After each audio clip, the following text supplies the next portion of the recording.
Alors, bonjour tout le monde, bienvenue sur ma chaîne. Là, on me voit pas à l'écran, mais je vous amène aujourd'hui faire un petit tour des plantes que j'ai dans ma salle de bain.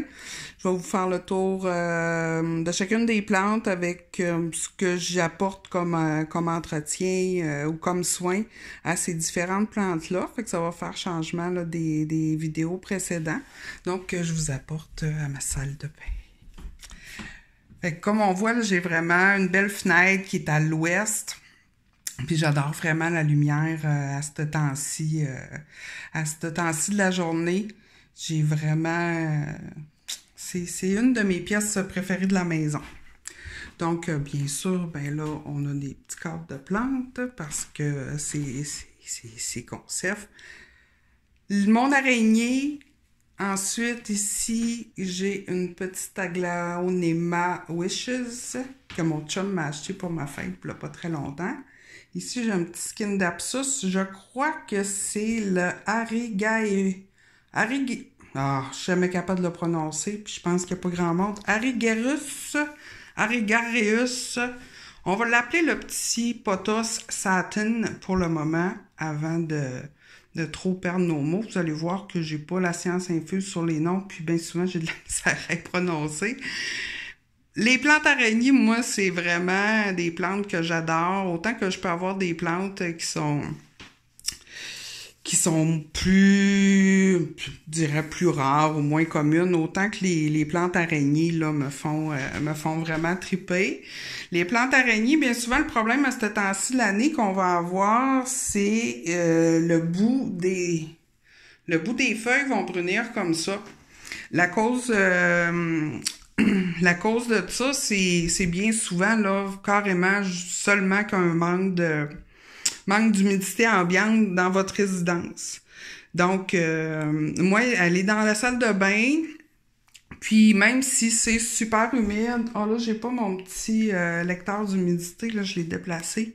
C'est une pièce qui reste quand même toujours relativement humide, puis elle va me sortir des bouts bruns pareil. Fait qu'écoutez, il n'y a pas grand-chose à faire. C'est sûr que si c'est vraiment sec, ben là, risque de quand même plus dépérir. Mais moi, ce que je fais bien souvent, là, c'est pas la fin du monde. Là, je vais carrément, vous voyez, là, gars, j'ai coupé les petits bouts bruns pour que ça fasse plus esthétique. La petite Aglaonema Wishes, ça fait pas très longtemps que je l'ai, mais j'ai plusieurs variétés d'Aglaonema. Et puis, en général, c'est des plantes qui n'ont pas besoin de beaucoup de lumière. Mais celle-ci, puis corrigez-moi si je me trompe, là, j'aurais tendance à dire, vu qu'elle est plus colorée, qu'elle va avoir un besoin plus élevé en lumière. C'est peut-être faux aussi. Peut-être que ça reçoit plus de lumière, peut-être qu'elle va perdre sa coloration. Fait qu'écoutez, si vous avez la réponse, dites-le moi. Mais ici, moi, elle reçoit quand même être à quoi, je dirais, là, un bon 5-6 pieds de ma fenêtre, puis à date, elle se porte super bien. Scindapsus, ça, écoutez, ça, c'est une des plantes les plus faciles d'entretien, tout ce qui est pothos, Scindapsus et compagnie. On arrose, comme là, il est vraiment dû pour être arrosé, le terreau est très sec, puis on voit aussi, là, quand il est dû pour être arrosé, là, les feuilles font comme curver, là, devenir, là, toutes curly.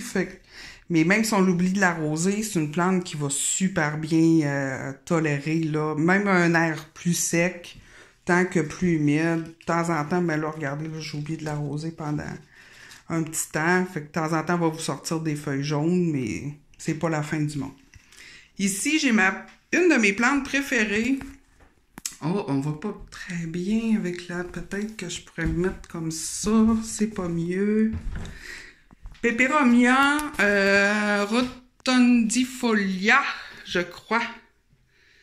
C'est vraiment, vraiment une belle plante que j'adore. Je la bouture souvent. Je l'offre souvent là quand je vends des boutures. Elle est pas tant populaire parce que quand elle est petite, elle est moins belle, mais regardez le potentiel de cette plante-là, là, c'est vraiment magnifique. Elle est pas difficile d'entretien.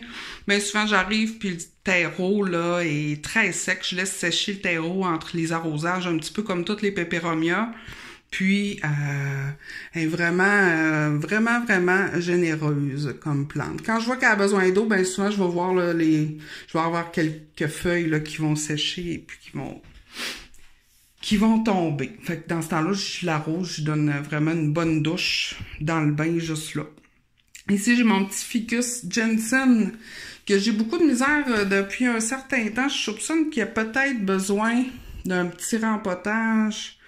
Ouais, on voit que on a un petit peu de racines qui commencent à sortir. J'ai ces petits points-là sur les feuilles. C'est pas des traps, c'est pas... j'ai aucun indésirable. Ça fait vraiment un petit bout là, qui est comme ça. J'ai l'impression que c'est peut-être un manque de nutriments. Pourtant, j'y apporte de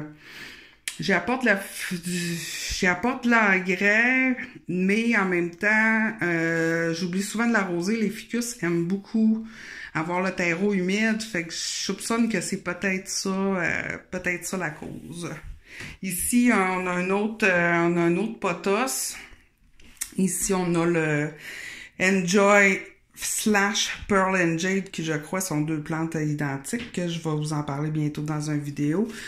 Moi, je suis une grande fan des Scindapsus et Pothos et compagnie, fait que je la trouve vraiment écœurante. Ici, on a un petit Cebu Blue qu'on voit pas très bien à cause de la lumière. Un autre, attendez, là, je vais vous la descendre. J'adore vraiment beaucoup cette variété. Là, on voit, je sais pas si ça sort bien à la caméra, là, mais ça a vraiment un beau feuillage là, qui a comme des reflets argentés, bleutés. C'est de toute beauté. Encore une fois, très facile. Bien souvent, je joue un autre là, qu'on n'a pas besoin là, de surveiller l'arrosage tant que ça. Il va très bien supporter là, de rester sec pendant plusieurs jours. Il se bouture super bien aussi.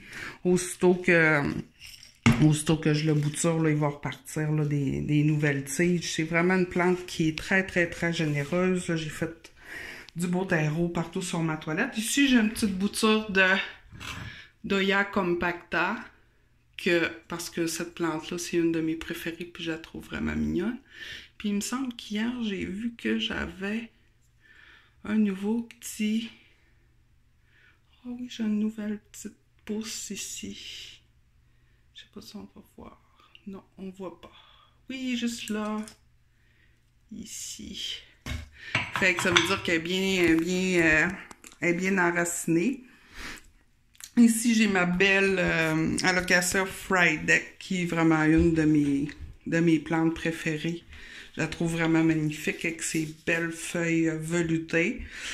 Fait qu'on voit qu'elle reçoit un petit peu de soleil direct, mais elle se porte bien. Je la mettrais pas dans une fenêtre soleil direct plein sud, mais ici à l'ouest comme ça, à quelques pieds de ma fenêtre, le soleil de fin d'après-midi, c'est pas trop fort pour le feuillage de vos plantes, même si c'est une plante qui peut pas tolérer le soleil direct. Le soleil du matin, le soleil de fin d'après-midi, surtout en hiver comme ça, dans la grande majorité des cas, sera pas dommageable pour vos plantes.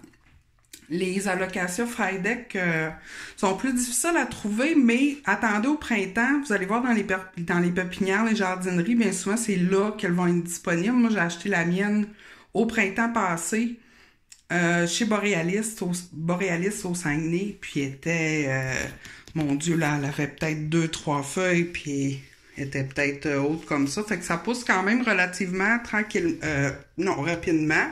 Ce qui pousse tranquillement, c'est, vous voyez ici, j'ai un petit bébé, un petit pops qui est là à la base, puis je vous dirais là que ça fait des mois et des mois, puis ça grandit à peine. Je sais pas si c'est juste moi, là, je viens de la rempoter, là, ça fait pas très longtemps, ça fait peut-être un mois. Là, on dirait qu'il bouge. J'ai très hâte qu'il pousse, fait que ça va me faire comme un deuxième plan dans mon pot, fait que ça va faire vraiment un effet plus fourni. J'ai vraiment hâte que ça pousse plus. Ici, j'ai une petite... j'ai un petit blanc samouraï. C'est la même famille. Sansevieria. Sansevieria samouraï, je la trouve vraiment, vraiment jolie. J'avais eu un petit coup de cœur, je pense que je l'avais acheté chez Walmart. Mais je la trouve vraiment cute. Ensuite, ici, j'ai la Pilea glauca, une autre plante que j'adore vraiment, vraiment, qui est pas difficile. Là, on la voit pas bien vu qu'elle est sur le bord de la fenêtre. Elle aussi, elle a vraiment un beau feuillage qui est comme un petit peu argenté. Écoutez, ça pousse super, super rapidement à tout bout de champ. Là, je la coupe. Plus on coupe, puis plus elle va devenir fournie sur le dessus comme ça. Là, c'est sûr qu'elle est bien fournie sur le dessus parce qu'elle reçoit beaucoup de soleil sur le dessus de la plante. Ben, un petit peu le même principe pour les autres plantes. S'ils reçoivent seulement du soleil, admettons, sont accrochés en jardinière, fait qu'ils sont plus hautes, fait qu'ils reçoivent pas de soleil sur le dessus, mais ils vont avoir tendance à être plus fournis des tiges et non du haut, comme, admettons, ben celle-là, elle reçoit pas beaucoup de lumière sur le dessus. Donc, elle n'est pas très fournie sur le dessus. Ensuite, si on revient sur le bord de la fenêtre, ici, j'ai une petite bouture que j'avais eue dans un échange d'une Compacta Variegated qui est vraiment très jolie, cette plante-là. Je la voulais depuis très longtemps. Puis là, dernièrement, j'ai trouvé aussi là, une plus grosse chez Borealis, mais là, celle-là, je la trouve vraiment beaucoup trop cute. Ensuite, cette petite-là, que j'ai acheté chez Borealis, que j'ai vraiment eu un coup de cœur. Je suis pas très fan des plantes succulentes normalement, mais regardez comment elle est belle. Fait que je la trouve vraiment mignonne. On voit pas bien, je sais pas. Ah là, on la voit mieux. Regardez toutes les variegations dans les feuilles.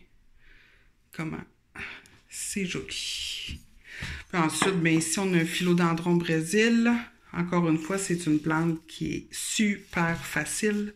Je sais qu'il y a quelqu'un qui me demandait là, de donner des conseils sur des plantes faciles. Les philodendrons, ça pousse tout seul. Ici, ensuite, j'ai un petit bégonia. J'étais pas une fan des bégonias jusqu'à récemment. En fait, jusqu'à temps que je vois ce bégonia-là, que j'ai vraiment eu un petit coup de cœur. Je sais que c'est un bégonia rex, mais j'imagine qu'il y a sûrement d'autres sous-variétés de bégonia rex. Écoutez, je m'y connais pas tant que ça, mais les couleurs de son feuillage, j'ai vraiment trouvé ça super, super beau.